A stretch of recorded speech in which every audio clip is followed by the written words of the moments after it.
बिस्मिल्लाहिर्रहमानिर्रहीम। अस्सलाम वालेकुम एवरीवन, मैं हूं आपका मेज़बान मोहम्मद उसामा खालिद। उम्मीद करता हूं कि आप सब खैरियत से होंगे। कुदस फातिही सुल्तान सलाहुद्दीन अय्यूबी की जो सीरीज़ है उसकी सेकंड एपिसोड का सेकंड ट्रेलर भी रात को रिलीज़ हो चुका है और उसी पे बात करने के लिए ये वीडियो बनाई गई है। ट्रेलर को डिस्कस करते हैं और देखते हैं कि आने वाली किस्त में क्या होने वाला है और क्या क्या बातें दिखाई जा रही हैं। इसके अलावा सलाहुद्दीन का पहली एपिसोड भी काफ़ी ज़्यादा हाई रेटेड थी और मेरे हिसाब से एक अच्छा स्टार्ट है इस सीरीज़ के लिए। तो देखते हैं इस ट्रेलर में क्या दिखाया जा रहा है। Gayrı adalet vaktidir sultanım. Melik Selahattin yargılanmalıdır. अब लास्ट एपिसोड में सलाहुद्दीन अय्यूबी अपने वालिद, हालांकि इनको असल वालिद नहीं है, असल वालिद तो उनके अय्यूब में है, लेकिन नूरुद्दीन जंगी सुल्तान है तो उनके मना करने के बावजूद वो अस्कलानका में मदद करने के लिए पहुंच जाते हैं। हालांकि उनके सुल्तान ने उनको मना किया होता है। तो अब उनके जो वज़ीर हैं वो सुल्तान से कह रहे हैं कि मलिक हज़रत को यानी सलाहुद्दीन अय्यूबी को इस बात के लिए सज़ा दी जाए क्योंकि उन्होंने हुक्म की खिलाफ वर्जी की है।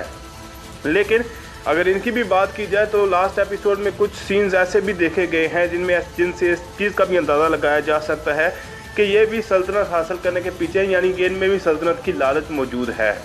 Ben canımın bir parçasını idama yürüsün diye mi verdim? अब जाहिर सी बात है जब ये फैसले होंगे। और पहली एपिसोड में भी हमने देखा कि जो अय्यूब हैं वो सुल्तान से मिलने के लिए गए थे और उन्होंने इस भी चीज़ की उनको वार्निंग भी दी थी कि अगर सलाहुद्दीन अय्यूबी को नुकसान पहुंचा तो मैं सबके सामने जो राज जो है वो सबको बता दूंगा। तो अब उनकी वालदा भी इस बात का अपने जो वालिद हैं उनके सलाहुद्दीन अय्यूबी के उनसे इस बात का जिक्र कर रही हैं कि अगर मैंने मतलब अपना बेटा जो है वो इसी वजह से दिया था ताकि उसको एक इस तरह के इल्ज़ाम में डालकर उसको सज़ा दी जाए, तो वो अपने अय्यूब बे से इस बात की शिकायत कर रही हैं। तो देखते हैं कि इस पे अय्यूब बे क्या रिस्पॉन्स करते हैं। Ne dedin sen? Sırrı açma vakti geldi. अब यहाँ पर जैसा कि हम देख सकते हैं कि अय्यूब बे और उनकी बीवी फातिमा खातून जो हैं वो दोनों ही मेरा ख्याल है सराय की तरफ यानी महल की जानब जा रहे हैं और वो ये कह रहे हैं कि अब जो राज है उससे पर्दा हटाने का वक्त आ गया है। हालांकि मुझे ऐसा लगता नहीं है कि ये राज इतनी जल्दी से मतलब कि बता दिया जाएगा और सबको आगाह कर दिया जाएगा। कम अज़ कम सलाहुद्दीन का जब तक सुल्तान नहीं बनता तब तक हो सकता है कि इस राज को खुफिया ही रखा जाए। Selahattin benim oğlum. Benim. अब यहाँ पे सुल्तान नूरुद्दीन अय्यूब बे से गुस्से में बात कर रहे हैं क्योंकि जब उन्होंने इस बात की उनको बताया होगा या धमकी दी होगी कि अगर सलाहुद्दीन को किसी किस्म का नुकसान पहुँचता है तो ये इसके जो उसका रद्द अमल में मैं ये राज जो है वो सबको बता सकता हूँ। तो उस पर वो रिस्पॉन्स कर रहे हैं कि सलाहुद्दीन जो है वो मेरा बेटा है और वो काफ़ी गुस्से से ये बात जो है वो दोहरा रही हैं अय्यूब बे के सामने। हालांकि मुझे नहीं लगता कि उनको इस तरह से अय्यूब बे के सामने बात करनी चाहिए क्योंकि उन्होंने बेटा तो खैर उनसे बचपन में ही लिया हुआ था। बेशक उन्होंने इस चीज़ को राज रखने का कहा था लेकिन ये इस तरह से बात करना शायद उनका गलत है। Bundan böyle az kalan yalnızca bizim meselemiz. Last episode में हालांकि सलाहुद्दीन अय्यूबी अस्कलानका की मदद के लिए पहुंच गए और उन्होंने काफ़ी अच्छी हिकमत अमली अपनाई जिसमें वो ना सिर्फ गैब्रियल के जाल को तबाह करने के लिए वहाँ पर उन्होंने जाल बिछाया बल्कि दूसरी जानब सलाहुद्दीन ने दिफा के तौर पर तुरान शाह और शहनशाह को भेजकर उनकी जो समुद्री तौर पर भी उनका दिफा किया। लेकिन तुरान शाह ने उनके हुक्म की मतलब उनके खिलाफ किए और उसकी वजह से उनको काफ़ी नुकसान हुआ और गैब्रियल ने उनको जाल में फंसा लिया। तो अब उसके रद्द अमल में सुरैया खातून कह रही हैं कि अब जो अस्कलानका का मसला है वो सिर्फ हमारा मसला है, वो किसी और का मसला नहीं है। Bedelini ağır ödeyecek. तो यहाँ पर पहले तो गैब्रियल कहते हुए नज़र आ रहे हैं कि जो भी अमल हुआ है उसकी वजह से वो कह रहे हैं कि इसकी जो कीमत है वो बहुत भारी तरीके से अदा की जाएगी। लेकिन दूसरी जानब हम देख सकते हैं कि जो दोबारा से सलाहुद्दीन जो है वो अस्कलानका की मदद के लिए पहुंच चुके हैं और सबसे ज़्यादा मुझे इस चीज़ की क्यूरियोसिटी होगी कि उन्होंने वहां जाकर यानी जंगी दौलत को किस तरह से कायल किया मदद करने के लिए। Zengiler geldi. अब इस एपिसोड के पहले ट्रेलर में हमने देखा था कि सलाहुद्दीन ये बात भी कह रहे थे कि तुम तो मुझे नहीं मार सके गैब्रियल, लेकिन मैं आप लोगों को बिल्कुल ही तहस नहस कर दूंगा। लेकिन अब यहाँ पर जैसा कि हम देख सकते हैं कि सलाहुद्दीन दोबारा हमले के लिए पहुंच गए और अस्कर खां की मदद के लिए वहां पर सुरैया खातून की मदद के लिए दोबारा से वापस आ चुके हैं। और सबसे बड़ी बात ये कि अब वो सिर्फ अपने सरहद गाजी हैं उनके साथ नहीं है, बल्कि उनके साथ ज़ंगी की फ़ौज भी शामिल है, यानी कि वो किसी न किसी तरह से अपनी सल्तनत को कायल करने में कामयाब हो चुके हैं।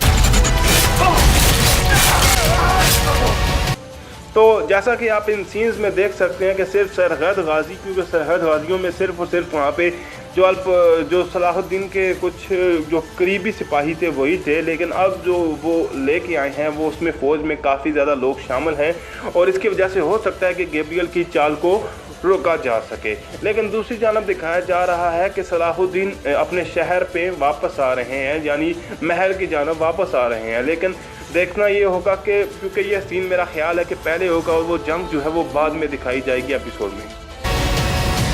Kaybedeceğin bir savaş için devlete asilik etmene değdi mi? अब पहली दफ़ा जहाँ पे गैब्रियल ने उनको शिकस्त दी होगी तो उसके बाद जब वो अपनी सल्तनत में वापस आएंगे और अपने सुल्तान के सामने पेश होंगे तो सुल्तान जो है वो उनसे इस बात की वो उनसे पूछेंगे कि ऐसी जंग के लिए जिसमें आप हार जाने वाले हैं, क्या ऐसी जंग के लिए सल्तनत के ख़िलाफ़ जाना जो है वाकई इसकी मतलब कीमत थी, या आप इसके लिए अगर ऐसी ही जंग लड़नी थी जो हार जानी है तो उसके लिए आप सल्तनत के ख़िलाफ़ जाने की क्या ज़रूरत थी। Tarihin bize yüklediği vazife neyse onu yerine getirdim. तो सुल्तान नूरुद्दीन ज़ंगी के इस सवाल के जवाब पर उनको सलाहुद्दीन अय्यूबी आगे से ये जवाब देंगे कि तारीख़ ने हमें जो भी वजीफ़ा दिया है, यानी कि जो भी फ़र्ज़ उन्होंने तारीख़ ने उनकी किस्मत में उनको तकदीर ने उनकी किस्मत में लिख दिया है, हमने उसको निभाने की बखूबी कोशिश की है, यानी जो भी हमसे हो सका हमने उसको पूरा करने की पूरी कोशिश की है और पीछे इससे नहीं हटे। Burada böyle bir hain gibi itham edilmeyi de kabul etmem. और उसके साथ साथ यहाँ पे सलाहुद्दीन अय्यूबी ये भी कहते हुए नज़र आ रहे हैं कि यहाँ पर मैं गद्दारों की तरह मरने का बिल्कुल भी काबिल कबूल नहीं हूँ, यानी कि ये बात मुझे बिल्कुल भी काबिल कबूल नहीं है कि यहाँ पर मुझे गद्दारों की तरह मार दिया जाए, क्योंकि जो उन्होंने मुसलमानों की मदद का हल्फ उठाया था उसी को उन्होंने पूरा किया है। Boynuma yağlı organ geçirilecekse diyecek hiçbir lafım yoktur. इसके बाद वहाँ पर उनकी सुल्तान के साथ कुछ और भी बातचीत हुई होगी और उसके बाद उन्होंने फिर एक और बात की है कि अगर मेरी गले के गिर्द रस्सी आपने लपेटनी है, यानी मुझे फांसी देनी ही है, तो ऐसी सूरत में मेरे पास आपके सामने बोलने के लिए कोई भी अल्फाज नहीं है, यानी मैं इसकी कोई भी वजाहत नहीं देने वाला, क्योंकि अगर आपने फांसी देनी है तो किसी भी किस्म की वजाहत की ज़रूरत ही नहीं है। Melik Selahaddin Sultan Nurettin'in değil, benim öz oğlumdur.